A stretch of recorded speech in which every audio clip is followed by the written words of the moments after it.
up, it's Steve from That Old Yorkshire Geek, and welcome to episode 147 of Friday Night Appointment with Fear. Yes, it is a bit choppy, isn't it there? Yes, I did, yes. I will carry on as if nothing has happened. As it started getting choppy again now. Oh, for Pete's sake. I'm alive? I don't think I am I? I don't think I am. Oh, crying out loud. Hey up, it's Steve from That Old Yorkshire Geek. Apologies for the Spartan surroundings. I'm on Streamlabs. Been having problems with StreamYards. Hopefully the audio is okay and you can hear me. I hope I'm going. I genuinely hope I'm going. Let's refresh that and see. According to this, I'm going. According to this, I'm live. We'll see if anybody pops in and sees me and tells me that they can hear me. Let me check on here. Let's view on YouTube, see if you can hear me. You'll hear me twice. Sees me and tells me that they can and the audio sounds okay. Right. Let me check on here. Let's view on YouTube, see if you can hear me. So I'll just leave that there. I'll just leave that playing. Right. Justin says Freaky Friday. Oh, hang on. I've got to put I'll put the chat up because I can't. Because I'm on Streamlabs, I can't do the chat thing, can I? So I've got to put the chat box up. If I can find it. If I can bloody find it. Where the hell is it? Chat box. Is that it? Yeah, we'll have that. Right, so we'll try again, shall we? Quest says it's probably just interference. I have no idea. We'll see what happens when I fire the film up again. So... Right, so we'll try again, shall we? Welcome to episode 147 of Friday Night Appointment with Fear. For the third time. We're doing Orphan. I've got to go through all this again, haven't I? We're doing Orphan. And, yeah, from 2009. Ah, dear. Starring Vera Farmiga, whatever, Peter Sarsgaard, Isabelle Fuhrman, and some others. CCH Pounder. Appropriately named for this film, actually, because she does get her head pounded in with a hammer. But anyway, yeah, so we're going to watch that. But before we start, don't forget to like and subscribe, share the videos, drop a comment, hit the notification bell, all that stuff, become a member, blah, blah, blah, do all that amazing cool stuff that we've been through twice already. Nobody knows if you're watching this after the fact. We'll just have to see. Right, so anyway... I will pop myself down. We'll get on with it, shall we? We're not watching the film. This is a breakdown and review of Orphan from 2009. So right. So I'll pop myself down in the corner and we'll get the film up and we'll see how we do. If I can remember where to put the blooming thing.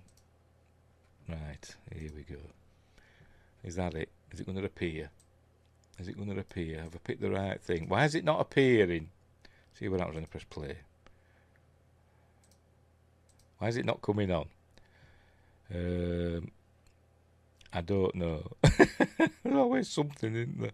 There's always blooming something. Oh, that's why. Because I pressed the wrong button. There we go. There we go. Why is it doing that? It shouldn't look like that. It shouldn't look like that. Why is it? Get away, fly. Hang on, where are we? Let's get sorted out here. Let's get sorted out. I know why, because I need to use the old alt and thingamabob, don't I? There we go. There we go. There it is. There's the film in all its glory. Right. Move that over a bit. What shall we do? We'll transform.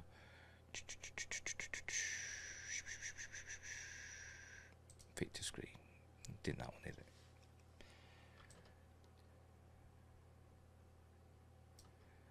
Bear with me, I'm getting there. Right, we're off and running. Right, so here we go. There it is. Again, we're seeing all this fluorescent paint stuff up there because we learned that Esther of the Orphan is an artist who paints in fluorescent paints. So there we go. It's also a Dark Castle film. There we go, Dark Castle film. We've done some good stuff. Right, Orphan. So we'll I don't know. I'll just get on with it, shall I? I'll just get on with it. I've been through all this once. You can't even see the... Can you see the chat? Can you see it? Shall I put the black box up so we can see the chat? If I can remember what I've done with it. Is it that one? No, it's not. Never mind. We'll muddle through. Right, so here we are. Right, so here's Vera Farmiga and Peter Sarsgaard. This is a dream sequence, or a nightmare even. She's going into hospital to have a baby. Quest says, there I was, thinking it was bodily fluids under black light. Well, maybe it is, who knows. Anyway, she's going to have a baby. All goes wrong. She starts bleeding. She ends up in surgery. Her husband's doing the surgery. It's a nightmare. I'm going to have to adjust this because you can't see the bloody subtitles, can you? Bear with me. Bear with me while I do some adjustments. There we go. You can see the subtitles now, can't you? Hey. But you can't see the bloody chat now. Should I move it over? No, I can't move it over there, can I? I'll just have to make it smaller. Sod it. This is going to be an evening of problems. Right, off we go. Is he a surgeon or a snow ninja? A sninja, which is a joke in the film. Right, so here we go. It all goes wrong. They end up cutting the baby out of her or whatever. Somebody's filming it, and we end up, gory bits. There, it's a girl because she lost a baby. We learn in the womb. It was stillborn. She had a stillborn baby called Jessica. So anyway, so off she goes. She wakes up. She goes to her bathroom, takes some pills, and gets unhappy. Then we see it's all snowy. Because this film was supposed to be an autumnal film originally, with all russet-coloured leaves and all stuff like that, going for the late autumn, Halloween sort of vibe. But Canada, for that is where it was filmed, was suffered its worst snowstorm in years, so they had to change it to a winter flick. Anyway, so she's going to see a therapist or psychiatrist who's rubbish. But anyway, we learn that she hit the booze. I don't know if this was before or after. We also learned that her husband, John, she's called Kate, by the way, Kate Coleman. Her husband, John, had an affair as well, just to add more problems for her. Let me adjust this. There we go. Oh, hang on. Don't want too much. I'm cutting off the top of her head. There we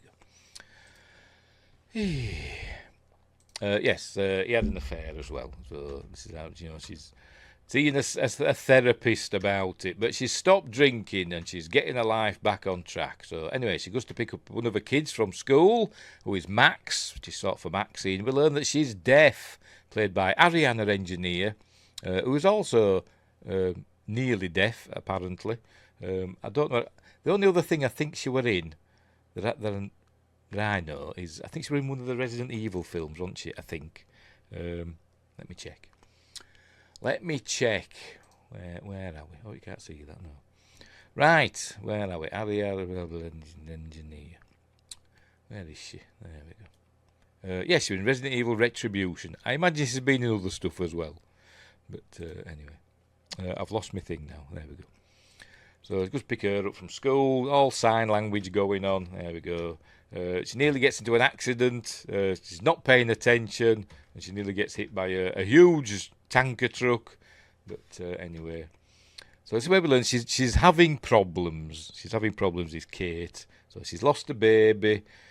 She's drinking problems. We also learn that Max almost drowned in a pond that's on their property. They're quite well off.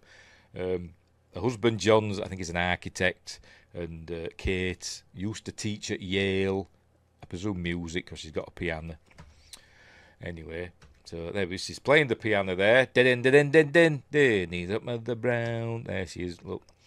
But we hear all this banging, and we learn that Maxine's playing basketball outside. So she goes outside and says, "Stop banging about." And she says, "But Mother, I'm deaf, I can't hear anything." She doesn't say that, but anyway, "Oh, I'm sorry."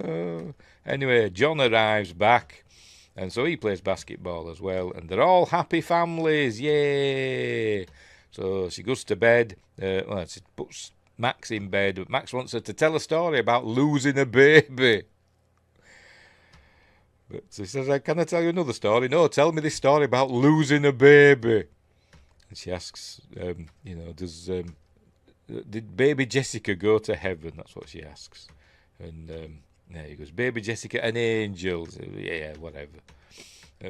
I'd say, just let me tell you another story. Let's read the bloody Hungry Caterpillar or something, for crying out loud.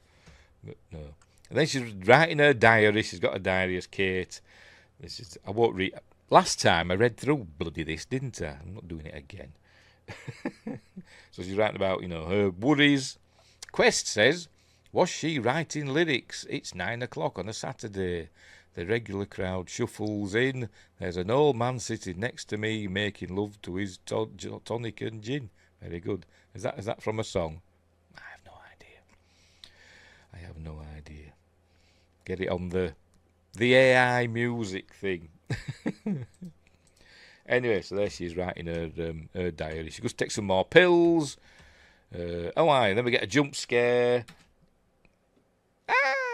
Jump scare, because it is a horror film, I suppose. A horror thriller, whatever. A horror thriller. Anyway, gives a jump scare, and then you think they're going to get down to some rumpy pumpy, but she's not ready yet. There we go. She's not ready. But anyway. So we learned that she's going to... we also saw earlier on, by the way, I forgot to mention it.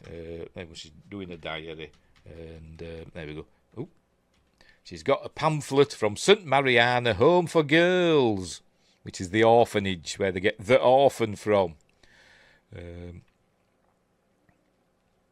Winger says, and that's an incredibly famous song. Billy Joel, is it the Piano Man? I don't know. I'm not a Billy Joel fan, so I don't bloody know. I'm rubbish with song lyrics. I am. It could be a song I've heard a million times, but if you put them, typed them out, I don't know what that is. Unless it's something like "Anywhere the Wind Blows" or something like that. I'd know that. Anyway. But I'm not a Billy Joel fan. The only Billy Joel song I can think of off the top of my head is bloody Uptown Girl. That's as much as I know about Billy Joel. Or is it Joel?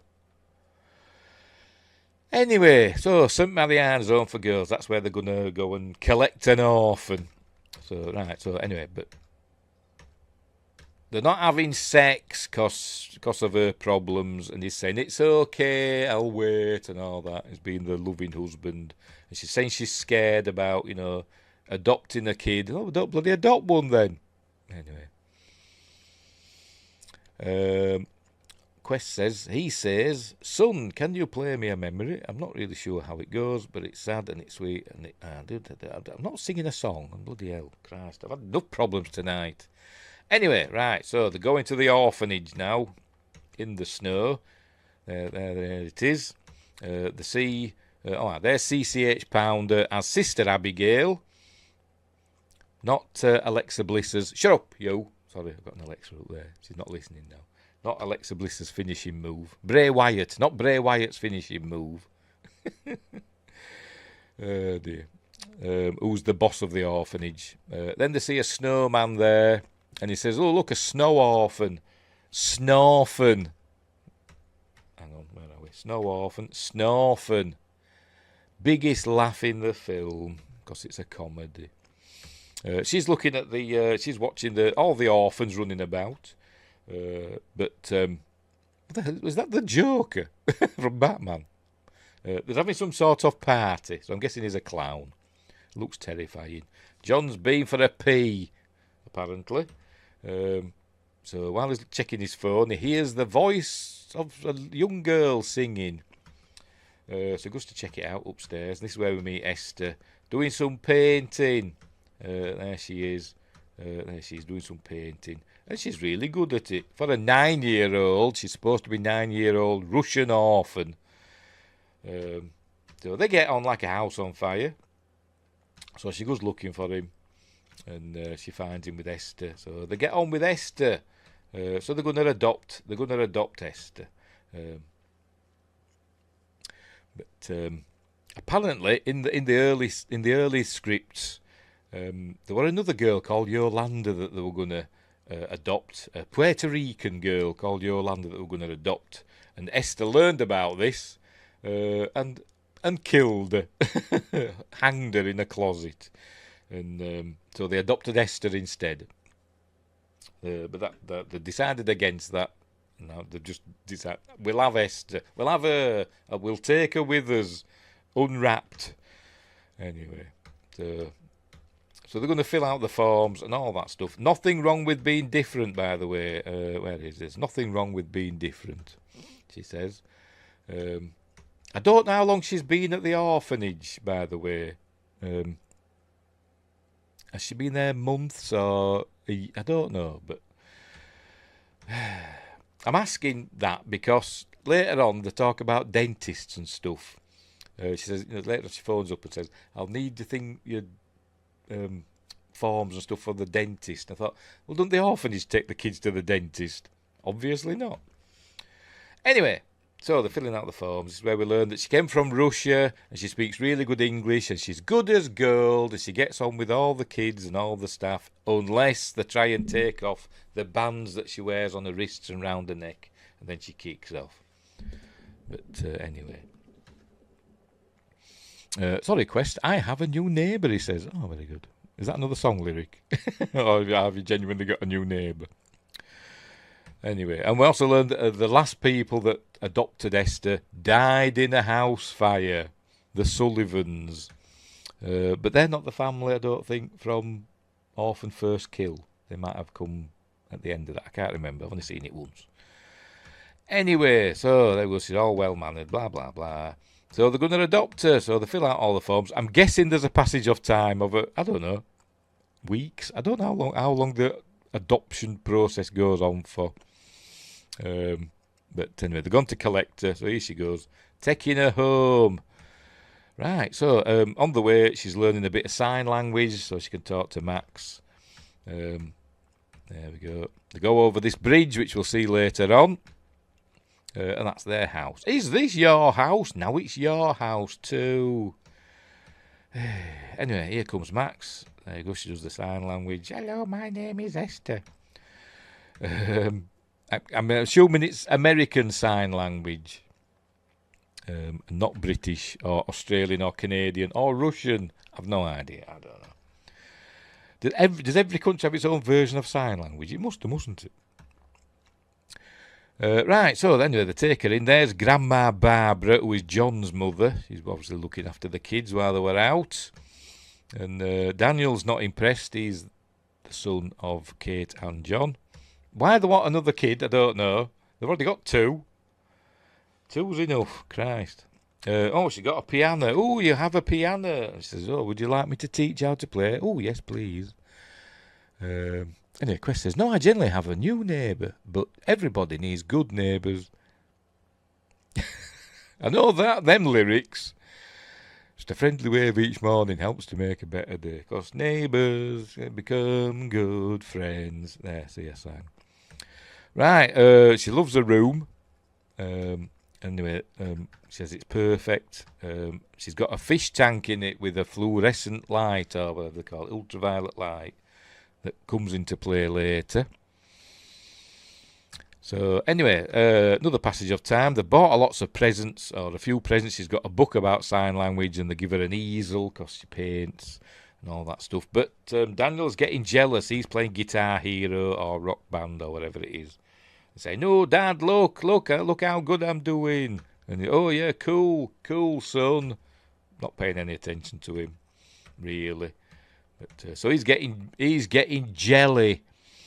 Is Daniel? So he goes to his tree house with his mates, and they look at some one-handed literature. There we go. This looks like your mum. No, she don't. Meanwhile, his mum's watching Esther and Max play out in the snow. A bit too close to the frozen pond for her liking, but anyway. So, right. Barbara's giving her a bit of a grilling about, what her plans are, and she was thinking about starting teaching again, and this is where we learn that she used to teach at Yale University, but she says no, she's going to teach lessons from home. Anyway, so says okie dokie. And we learned she stopped drinking and all that stuff, and she just stopped. She didn't go to AA meetings, she just stopped drinking. Because she was drunk, she'd been drinking, and Max fell into the pond and nearly drowned, but luckily John were there and saved. And she feels super guilty about it.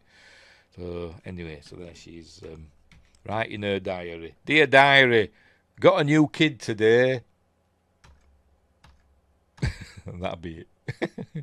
So she gets into bed. She wants to do some nudie prod games with her husband. It's by the way, it's snowing outside. A thunder and lightning in snow, which happens every day where Wyngrace lives, apparently. And so they don't have rumpy pumpy because the kids come in saying I'm scared. So there's the. They've got a guinea pig. In the original script, they had a hamster, and Esther killed the hamster. Because she liked killing animals, and she does kill an animal in a bit. So there we go. We're scared of the lightning. I want to sleep next to Daddy. He's only been there 5 minutes. They're already calling him Daddy. Crying out loud. Anyway. Right, so, taking him to school. We see Esther's special little suitcase. That I don't know if we see it very often in this film.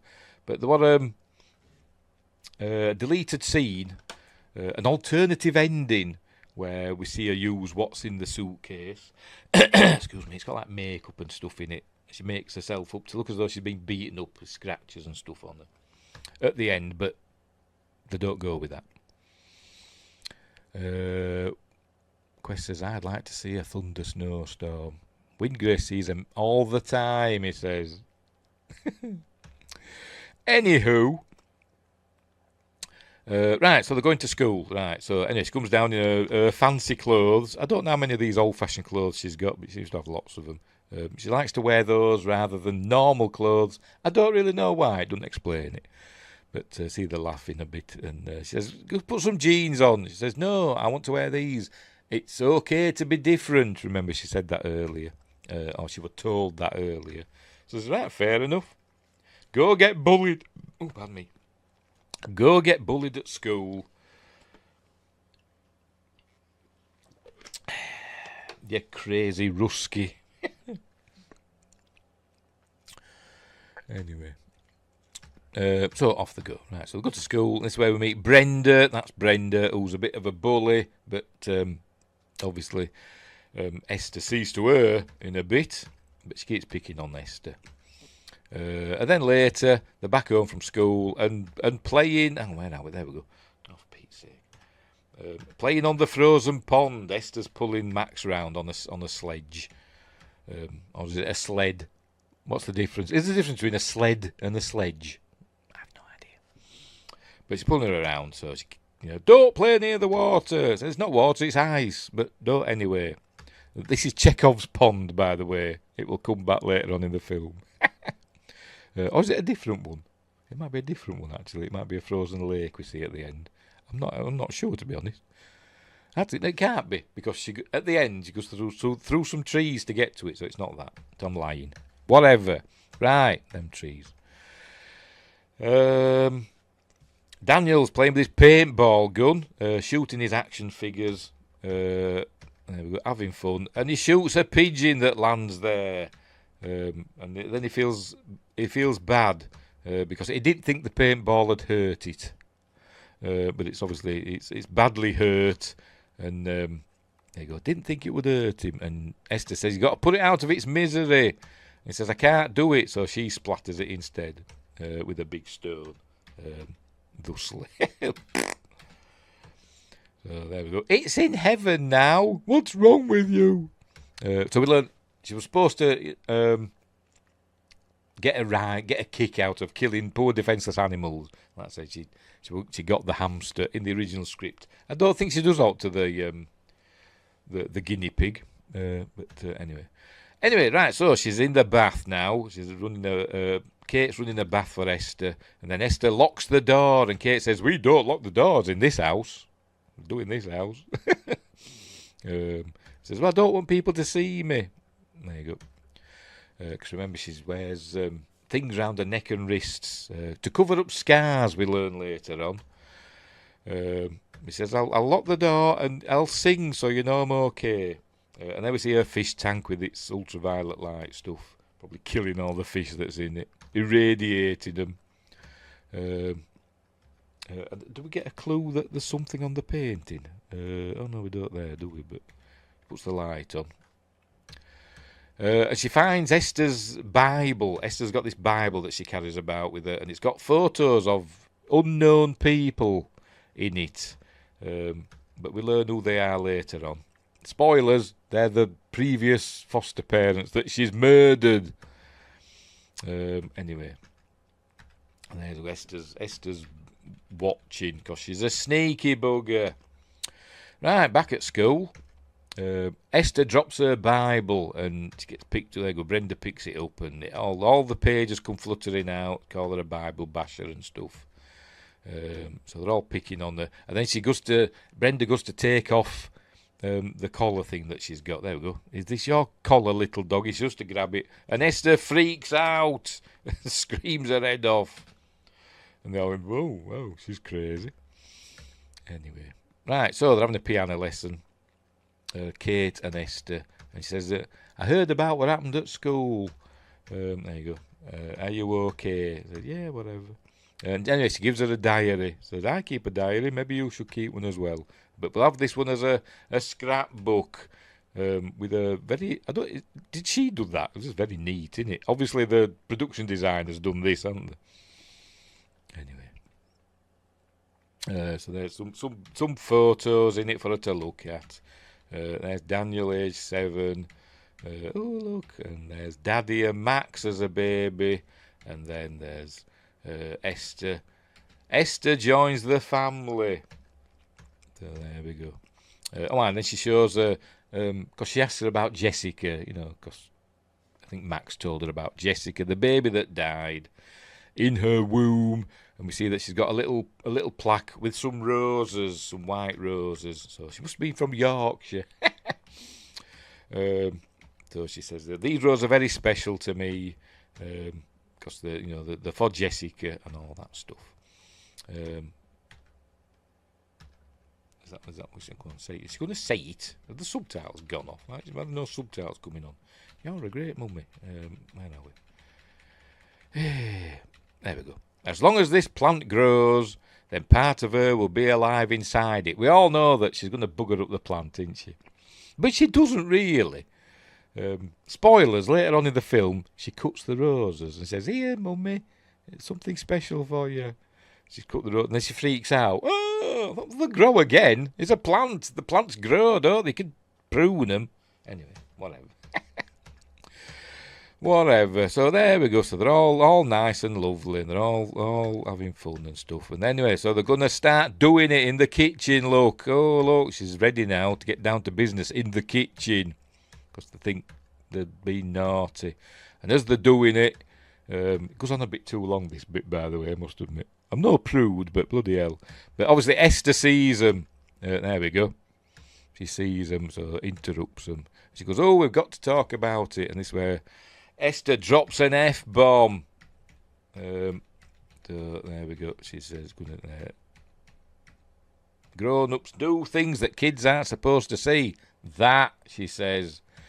So, ooh. Anyway, so he's saying, she shouldn't know about things like that, but she obviously does. Anyway, so he takes the kids, or the two girls, to the park. So they're playing in the park, and this woman comes up to John. They obviously know each other. There we go.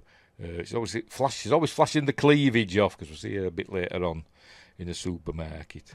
She's obviously got the hots for John. He says, "Come, I've got a chair I need moving. Can you come and help me move it?" And John says, "I don't think so." But Esther sees this, so it's all going in. She's going to use that later. Anyway, Esther's on the slide, going on the slide next. This is and there's Brenda. So Brenda's going to cop for it now. She goes climbing up, and she's goes to the edge of the slide, and Esther comes screaming up at her. Pardon me. I mean, she doesn't just come, she come up and push her out. She comes screaming up at her, so like everybody would hear her. If it shows it. Here we go. I don't know if the audio will work, because we're on Streamlabs, so you never know. Ah! Oh, shoot your gob. So she pushes her out. There we go. Down she goes. She breaks her leg. There we go. So Brenda's broken her leg. And apparently, Esther gets the blame. Says, Brenda's dad said you pushed her. And Max knows, but she doesn't grass on her. She says Brenda slipped. What the hell are they eating? It doesn't look very appetising, does it? Sweet corn and the tomatoes. What the hell is it? That's something from Star Trek, doesn't it? Some bloody horrible food. Anyway. So they think, okay, whatever. Daniel's in a mood, and he calls it Esther, a freak, and the R word that you're not allowed to say anymore. That shows what they're eating there. Oh, the carrots, not tomatoes. Some sort of meat with these square plates. So anyway, he drops an F-bomb now. Says, apologise to your sister. It says, there we go. It says that. She's not my blinking sister, he says, and storms out. So, punishment for that, he gets his treehouse padlocked. He says, when you apologise, I'll unlock it. Right, so, anyway, the girls are out shopping. This is where we see that woman in a bit with the cleavage that came on to John. But before that, a phone rings, and it's Sister Abigail. And I think she's... Esther don't want to speak to her. And I think this is where she's asking her about the dentist stuff, I think. They need her medical and dental charts for my supervision report. Well, shouldn't they have them already at the orphanage? Don't the orphanage, have like a dentist that they take the kids to and a doctor that they take the kids to? You'd think they'd have all that already, wouldn't you? No, it's America. Anyway, so we'll sort all that out, she says. And anyway, she tells Abigail about what happened with Brenda. That she broke her leg and all that, and Esther were around, so she's going to go some digging. Is Abigail? Abigail's suspicious now because things always happen when Esther's around. Anyway, have I missed a bit? I might have been late. They might go shopping again later. She finds Esther. She sneaks up and finds Esther playing Tchaikovsky really, really well, and. He says, I thought you wanted me to teach you how to play. He says, no, I didn't. I just thought you'd like to teach me. But, I can play already. Din-din-din-din-din.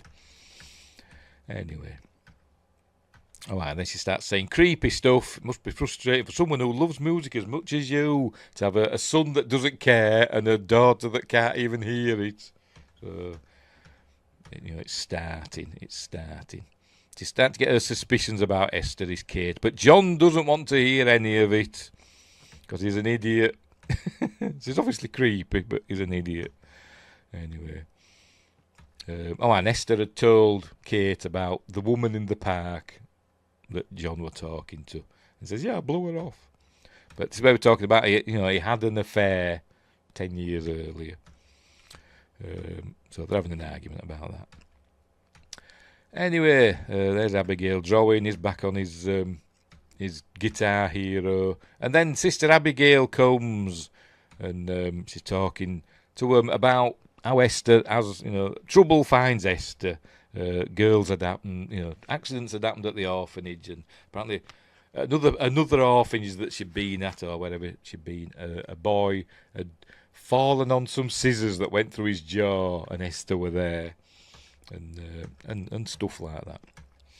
And the Sullivan House fire, it were arson and they never caught who did it. So there we go. So, what you suggesting? And John's saying, it's ridiculous. There's nothing wrong with her. She's fine. Meanwhile, Esther's up with Max saying, Sister Abigail's going to come and take me away. Are you going to help me? So they go to John's tool thing, his I don't know, his workroom or whatever, and look for the keys to the treehouse. Look for the keys to the treehouse. And while they're there, she picks up a big hammer. So anyway, so she's got John's keys, and she notices that there's a key to the safe. So she opens up the safe. There's a gun in it. There we go. She takes the bullets out, leaves one in, and plays Russian roulette with Max. So she's scaring Max. So they're going to get Sister Abigail. Sister Abigail sets off, and they're back at that bridge that they crossed earlier on, and she pushes Max out in front of the car. No, just shoves her in the car. There she's in the road. She nearly gets run over. Sister Abigail crashes, skids out of control, but she's fine. She's running up. Max, are you all right? Then bloody, what's her face? Oh, I forgot the name already. Esther comes up and beats her to death with the hammer. So they drag her out of the way. Just as another car comes, somebody totally unobservant. But she's not quite dead, so she finishes her off. She finishes her up. Beats her to death with the hammer, covered in blood. She said in the behind the scenes this was her favourite bit of it was a fun day of shooting. She said, I was bashing this dummy's head in with all this fake blood spraying about. It was fun. Anyway. So they get into the treehouse, and she's hiding the hammer and stuff like that, and the bloody clothes and all that. That's where she's hiding them. The deleted scene where she hid them, or she stashed the hammer and stuff in a homeless person's cart. You know that they have like shopping trolleys that they put all the stuff in. She hid them in there and kind of blamed this homeless person for Sister Abigail's death. That's on the Blu-ray, but they cut that bit out. Anyway, so obviously Maxine's terrified of her now because she's just seen her kill somebody. Meanwhile, Daniel's out spying on Esther. Why can I never remember her name? But Esther knows, so she goes up to Daniel that night with a Stanley knife or box cutter, whatever you want to call them. And says, "What did you see?" "Oh, I saw you and Max. I'm not going to tell anybody." She threatens to cut his willy off, and then he pees himself. And anyway, so there we go. So now he's terrified of her. Anyway, so they take Esther to that therapist, that rubbish therapist, and she fools the therapist. You'd think a therapist would be able to see through stuff like that, wouldn't he? But obviously, the therapist thinks she's a girl. Spoilers, she's not a 9-year-old girl, by the way. Anyway, basically turning it all on Kate, saying it's Kate's fault, Kate doesn't want her around, etc. There's nothing wrong with me. But then, Esther goes into the toilets at the psychiatrist, and then starts kicking off. There must be the best soundproof toilets ever. So while they're talking away, she's kicking off. There we go, in the toilet. Look, banging and smashing and screaming. They'd hear it, wouldn't they? You'd think. Unless the doctor's office is super soundproofed. But anyway, so there we go. Just needs a little patience and understanding. Anyway, so they take her home. Obviously, Kate's, got her suspicions about Esther. She thinks something's going on with her. And then she gets a phone call from the orphanage. Sister Abigail's not been home since yesterday, and they're getting worried. Anyway, meanwhile, the police find Sister Abigail's body, but obviously they don't know what's happened, do they? They call and ask him about it, and obviously they don't know anything about it. So there we go. So there we go. Now there she's looking spooky with the paintings of that you can only see in the ultraviolet light of death and burning and stuff like that. And she's also doing paintings on the wall as well. Big rude paintings of her and John, which we see at the end of the film. There you go, she's looking up stuff on Tinternet about antisocial behaviour. There we go, character disturbed children, superficially charming. But later on we learn she's not a kid. But anyway, so she's gonna try and phone up the place in Russia, the orphanage in Russia or something where she came from. That's what she's gonna try and do. But anyway, yeah, there we go. I'll contact the orphanage she came from in Russia. So that's what she's gonna try and do. Right. So what's happening here? Yes, they're going out. I don't know, school or whatever. I don't know. Yes, it's the dentist. She's supposed to be taking her to the dentist. That's it. And she's obviously not ready. She says, I don't want to go.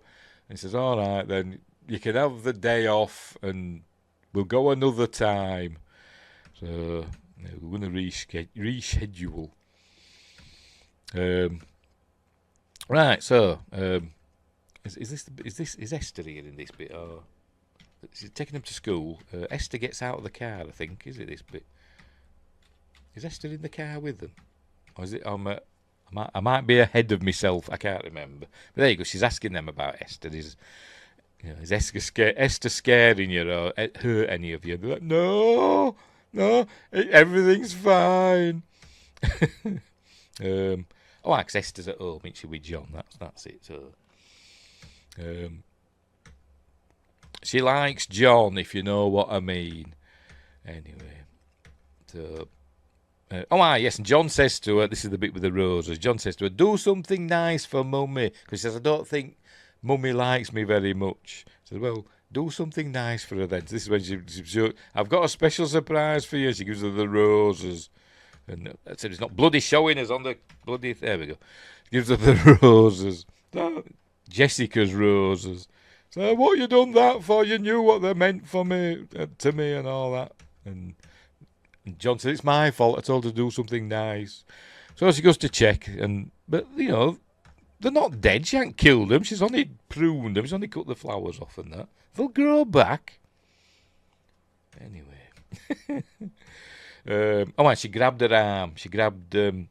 Kate grabbed Esther's arm. And Esther said, you're hurting me, Mummy. But she obviously didn't really hurt her. So now Esther's going to break her own arm in John's tool workshop, whatever, in his vice. She's going to break her arm. She's quite not nice, but anyway, here we go. There we go. Broken arm now, and she's saying, Daddy, my arm still hurts. And so he takes her to the hospital. It's broken. There we go. So now she's got a cast on her arm. Says, you broke her arm. I said, I didn't hold her that hard. But so obviously they're falling out over this now, is John and Kate. And so she goes out and buys some booze. Remember, she hasn't been drinking for a long time. I'll make sure, are we still going? Oh, we are. Oh, dear. Yes, we are. We're still going. Hang on, where have I put it? There we go. So she goes and buys some booze. Keep the change, and she takes it home and sits there, pours one out, but she doesn't drink it, and she pours the rest of it down the sink. But, she was tempted, but she pours it down the sink. Anyway, next day or whatever, she takes the kids to school. Esther's there this time, and Esther gets out, and there we go. And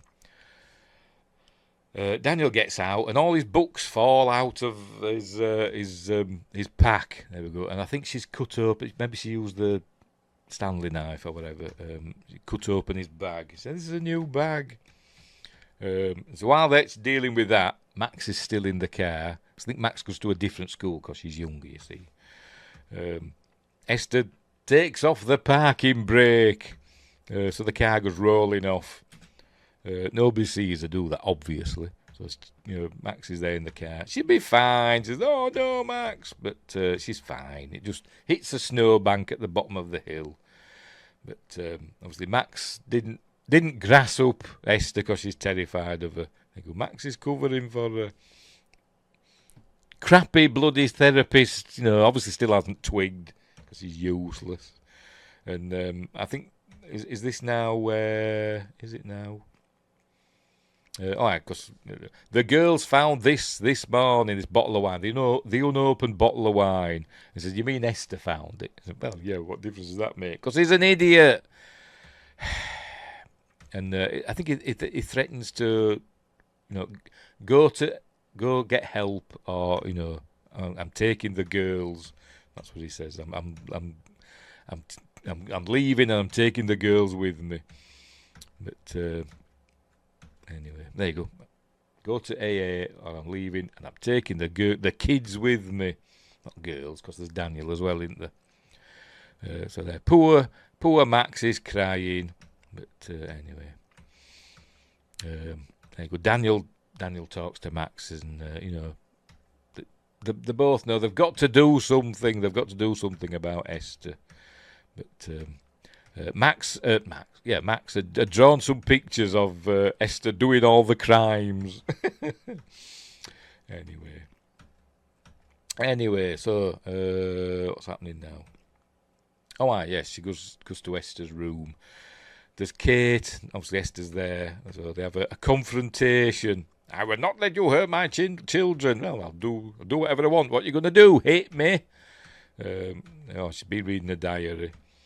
But there you go. "What are you going to do? Hit me?" Anyway, right. So she phones the orphanage again. I'm getting this Sister Judith, maybe. I don't know.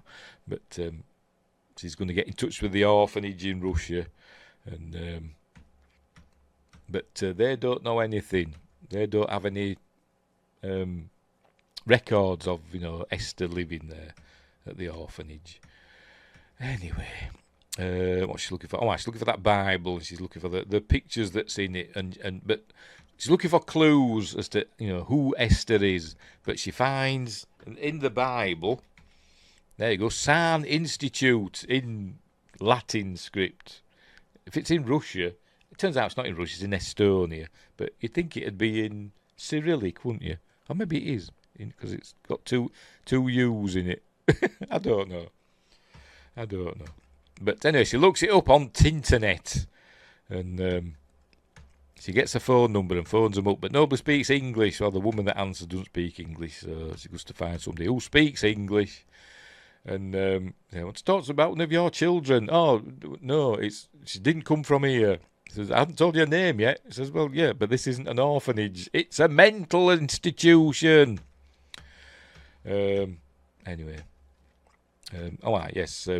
Daniel gets into the tree house. He had a, what do you call it, a tire, no, a crowbar. He had a crowbar, so he crowbars his way in to the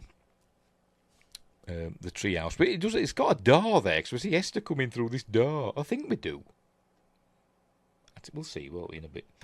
So he goes in and he finds the incriminating evidence. Does she come in through the door? Or did she climb up through the... I'm trying to work it out. Oh, no, it is a door, look. Is it closed behind her? Look. So what we're up... I don't know. Is there a ladder up to that other door? What was the point in padlocking the bloody hatch? Anyway. So she's going to burn the evidence, and Daniel with it. So she sets fire to it, and Daniel as well, and she escapes, and she's going to let him burn to death. But anyway... we learn that she's from Estonia, not Russia, and they're going to look into it for her and get back in touch. So she leaves her number. But meanwhile, Daniel's leaping to his death nearly, and he's going to end up in hospital. She comes running out. She's going to bash his head in, but Max stops her, and here comes Kate. And they've got to get Daniel to hospital, so they're all in hospital now. And there we go. He's not well, is Daniel, but he's going to be okay. Anyway. They ask the doctor, will he be able to tell us what happened? He says, yes, well, if he when he comes round, he will, because he's still unconscious. So they all split up. They leave Grandma Barbara with Daniel, with Max and Esther, and they go and have a chat in the corridor, and she's saying, "We don't know who Esther is. She's got all these papers, and she's not even from Russia, from Estonia, and you know, there's something going on." But obviously, John's having nothing to do with it because he's useless. Esther wants $1 for the soda machine. So he's all right then. It's Grandma Barbara's. They're all bloody useless in this film. She just lets the kids wander off. Anyway, Esther's not really going for a soda. She's going to go and kill Daniel. She says, "I'm going to look for Esther." "Okay, I'll just sit here then." He said, "I'll come with you." Useless they are. So there you go. She's going to kill Daniel. She takes off his thing off his finger and puts it on her finger, and then she's going to suffocate him with a pillow. She takes off his breathing thing. There we go. She uses a pillow, and but Max saves the day. She stops it. You know, his heart stops and stuff. And I said Max saved the day, but she's done. Esther thinks she's done the job, and his heart stops. And crash team goes in. They've got a pulse, so Daniel's not dead. There were, I think, in early drafts of the script, he did actually die. Did Daniel? She did see him off, but anyway, so she comes in. There's Kate and gives Esther a good old crack. Here we go. "What do you do to him, you biatch?" There we go. Yeah, she'll be able to beat your kids. That's what they're for. I'm kidding, obviously. So they all think Kate's a crazy person. They're holding her off. "I'll take Esther home." And obviously Max will go. No, take Esther and Max home. And Kate's going to stop in a hotel. I don't bloody know. Or she's in hospital or something. No, I think she's in hospital, isn't she? And they've give her some sedatives or something. Anyway, so he's taking the girls home. There we go. So he's tucking in Max, who's terrified, obviously. He can't see that his kids are terrified of Esther, can he? Bloody useless. So he's gonna get Kaylight now. There we go. Cracks open that bottle of wine, so he's gonna drink that. It's all right for him. Anyway, Esther's gonna put on some adult clothes and makeup because she's gonna try and seduce John. But because we're gonna get all loads of information about Esther now. There you go. She's gonna try and seduce him now. But you know, "I love you, Daddy." And actually in the original script, there were actually a longer seduction scene that were a bit more sexual. Apparently, Isabelle Fuhrman's parents said, "No, we're not going that far on this. If we go as far as the script wanted them to go, we're taking her home. She's not appearing in your film." So they cut it down. But anyway, so I think she's going to go and try and touch his Jimmy or something like that. But he freaks out. There we go. "I'm calling Sister Judith tomorrow. We're going to have a conversation about your future in this house." So finally, is getting some gumption, realizing what's going on. Anyway, Kate's phone rings, and it's the Sarn Institute. So this is where we're going to get info about Esther. It says Esther was a patient here, but she's not a kid. She's not a 9-year-old girl. She's 33 years old. Oh, he's saying, "Where is she?" It says, "She's home with my husband." "Well, get your family out of the house. She's a grown woman. She's got hypopituitarism. So, proportional dwarfism. She just looks like a kid," which apparently is a real thing. I think it's quite rare, but apparently it's a real thing. But there we go. She was born Lena Clammer in 1976. Anyway, so now she's sad, and she's going to start taking all the makeup off that makes her look like a kid. So here we go. And we see that she's got fake child teeth in. There we go. Her normal teeth are all crooked because she's evil and European. But and then she's taking the makeup off, and she's kind of got blotchy skin complexion and stuff. She does actually look. It's actually good makeup. It doesn't actually make her look older.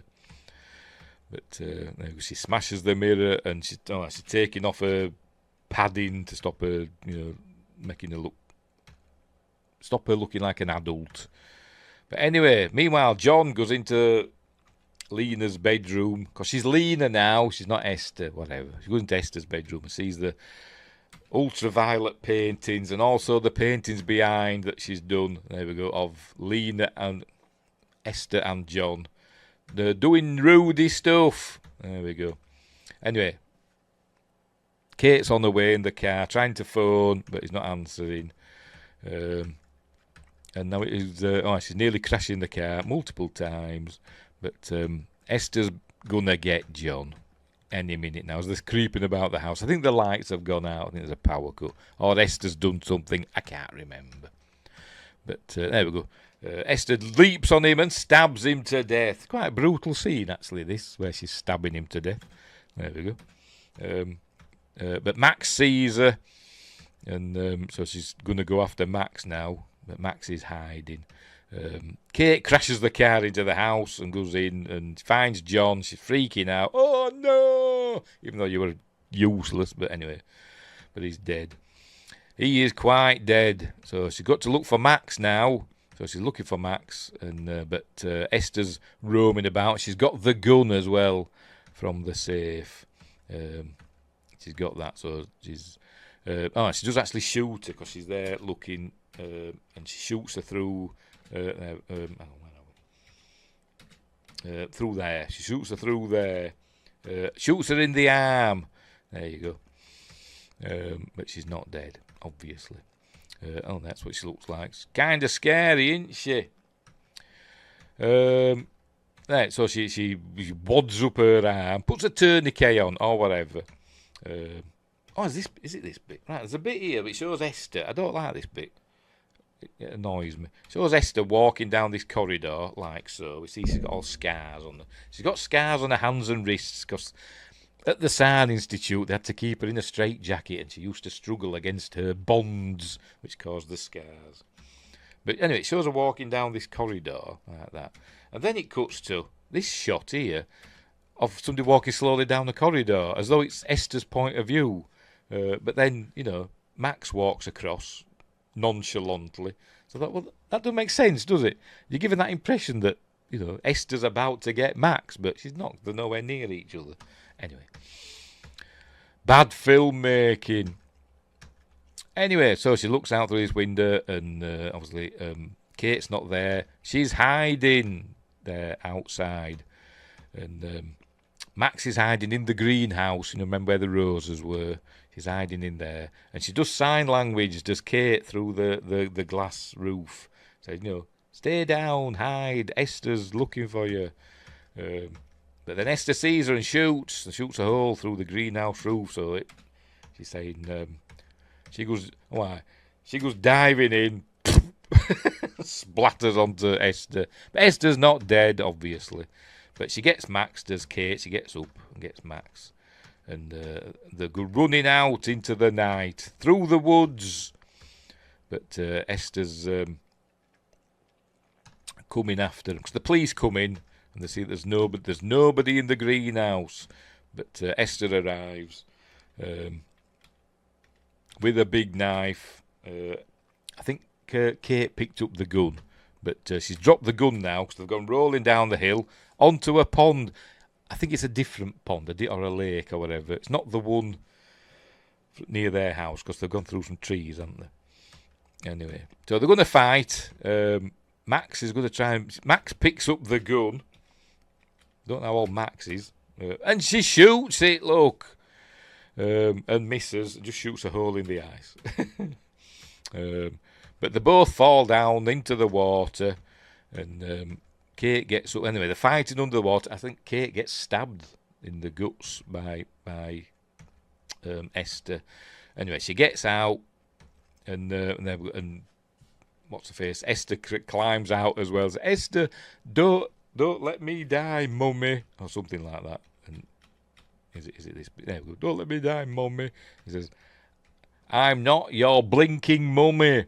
And then breaks her neck, kicks her in the face and breaks her neck. Like that. I'm presuming you hear the noise of it anyway. So in she goes into the water, sinking down, which is supposed to be an homage to Leonardo DiCaprio in Titanic, because he's one of the producers of this film. So anyway, so she sinks down, and that's the last we see of Esther. They want to Oh, cracky. There was an alternative ending, which didn't have this bit, which they did, where I think what happened after the fight in the greenhouse, she took Max and just ran out into the woods. And Esther got up and went up into her room, got her little suitcase out with all the stuff in it, and made herself make up herself up to look like she had all scratches and stuff or whatever. Maybe she just scratched herself, but made it look as though she was worse for wear, and put on her kid clothes again and put her kid teeth back in, and came down the stairs just as the police arrived. And then she said, "Hello, my name is Esther." Oh. And the film ended there. So open for a sequel, but not now because they've killed her. So I don't know what happened. I don't know if they did like a test screening or whatever, and the audience didn't like that Esther survived. I don't know, but they've left it ambiguous. They left it ambiguous, but now it's less so because we've seen her sinking down to the bottom. But apparently there is plans for another sequel. We've had a prequel, Orphan First Kill. But I think there is plans for a sequel, so we will see. But like Isabelle Fuhrman's, I don't know how old was she? She's been pushing 30 now, wasn't she? How old is she? Let's have a look. Where are we? She says she's all grown up now, so how's she gonna? I don't know what they'll do. Will they CGI her? 1997. Yes, she's 28 now. And all grown up. Anywho, and that's they stumble off into the woods. I think the police find them, and I think that's about it. I think that's where the film ends. I think the police find them, and yeah. Just it shows the hole in the pond. I don't know. They should have shown somebody slinking off into the shadows, shouldn't they? Does it? No. And then it just ends. And this is the end now. That's not what we're actually seeing. These are the credits. We've seen Esther's eye there, aren't we? There, that's the end. So that's the end of Orphan. Apparently one of those blacklist scripts. Let's see if I can find. Where does it say it there? I've lost it now. Where is it? There we go. Screenplay, David Leslie Johnson, story about Alex Smith. It's one of those scripts that floated about Hollywood for a long time that people liked but nobody bought. One of those scripts. But anyway, they eventually made it, and it is a really good film. And I would like to see a sequel, but I can't see him casting Isabelle Fuhrman as Esther again, can you? Unless they do spend like $100 million on CGI. But anyway, it is a good film. It is a well-made film, and well worth a look, and all that. But yeah, there we go. At least we got through it, didn't we? Third time lucky. Third time lucky we got through Orphan. Like I said, there is a prequel, Orphan First Kill, which is in this set. There it is. I can't see. But it's not bad. It's a bit crazy. It's got Julia Stiles. Quest says, when she was taking her makeup off, I thought she looked like a young Christina Chong for some reason. When she had it all smeared. That looked a bit like my ex-wife. And Winger says, one more time. Let's do it from the beginning again. Yay! Actually, let's play it all in reverse. There we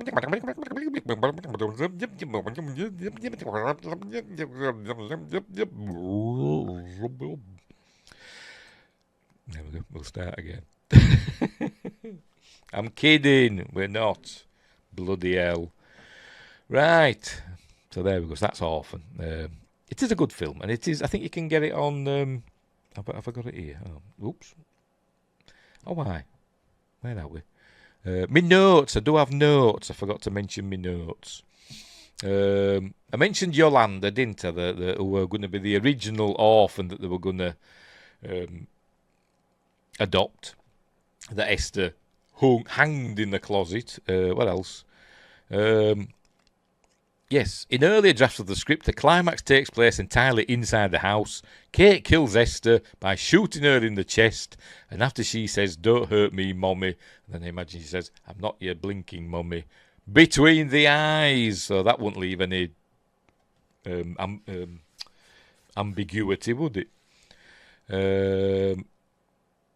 What is it next? In early drafts of the script, Esther does not stab John to death. Instead, as he discovers the blacklight paintings in her room, she jumps out from beneath the pile of stuffed animals on her bed, echoing what she did earlier on, because she jumped out from under the duvet thing, didn't she?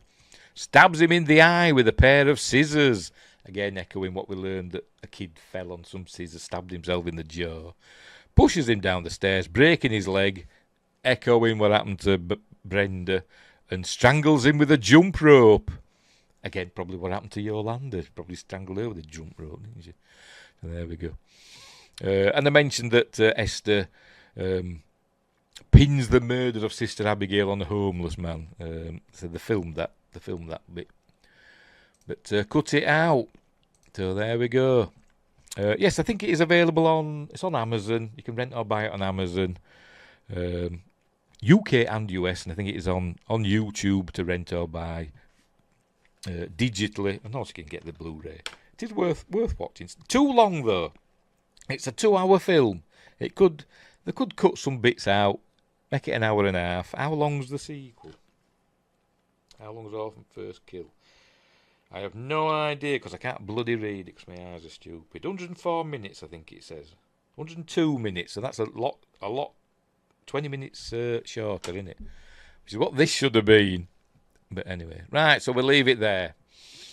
We will leave it there. I shall sort stuff out. Just bear with me. There we go, get rid of that. And go up there. And hopefully next time, StreamYards will be behaving itself.